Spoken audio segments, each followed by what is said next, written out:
ದೇವರ ನಾಮಕ್ಕೆ ಸ್ತೋತ್ರವಾಗಲಿ. ಬೆಳಗಿನ ವಂದನೆಗಳೊಂದಿಗೆ ಪ್ರಭು ಕ್ರಿಸ್ತರು ಇಂದು ಎಲ್ಲರನ್ನೂ ಆಶೀರ್ವದಿಸಲಿ.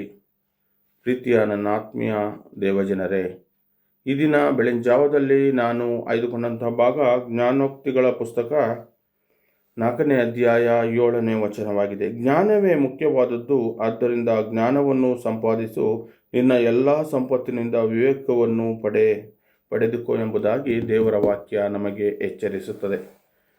ಬೇರೆ ನಾವು ಜ್ಞಾನವನ್ನು ಸಂಪಾದಿಸಬೇಕೆಂದರೆ ಪ್ರತಿದಿನವೂ ದೇವರ ಬಳಿಯಲ್ಲಿ ನಾವು ಜ್ಞಾನವನ್ನು ಪಡೆದುಕೊಳ್ಳಬೇಕಾಗಿದೆ.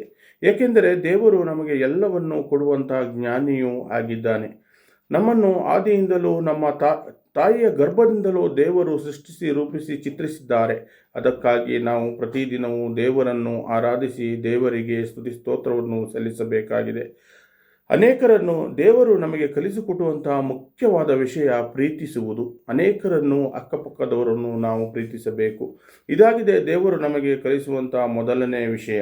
ನಾವು ಅನೇಕರಲ್ಲಿಯೂ ಪ್ರೀತಿಯ ಸ್ವಭಾವದಿಂದವಿರಬೇಕು, ಯಾರಲ್ಲಿಯೂ ನಾವು ದ್ವೇಷಿಸಬಾರದು. ಇದಾಗಿದೆ ನಾವು ಮುಖ್ಯ ತಿಳಿದುಕೊಳ್ಳಬೇಕು. ದೇವರೊಂದಿಗೆ ಪ್ರತಿದಿನ ಪ್ರಾರ್ಥಿಸೋಣ. ನಿಮ್ಮೆಲ್ಲ ಪ್ರಾರ್ಥನಾ ಮನವಿಗಳಿದ್ದರೆ ನಮಗೆ ಕಳಿಸಿ, ನಾವು ನಿಮಗಾಗಿ ಪ್ರಾರ್ಥಿಸುತ್ತೇವೆ, ನಮಗಾಗಿಯೂ ಪ್ರಾರ್ಥಿಸಿರಿ ಎಂಬುದಾಗಿ ಬೆಳಗಿನ ಜಾವದಲ್ಲಿ ಪ್ರತಿಯೊಬ್ಬರಲ್ಲಿಯೂ ನಾನು ಕೇಳಿಕೊಳ್ಳುತ್ತೇನೆ.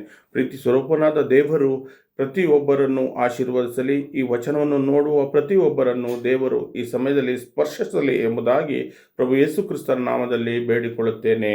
ಆಮೇನ್.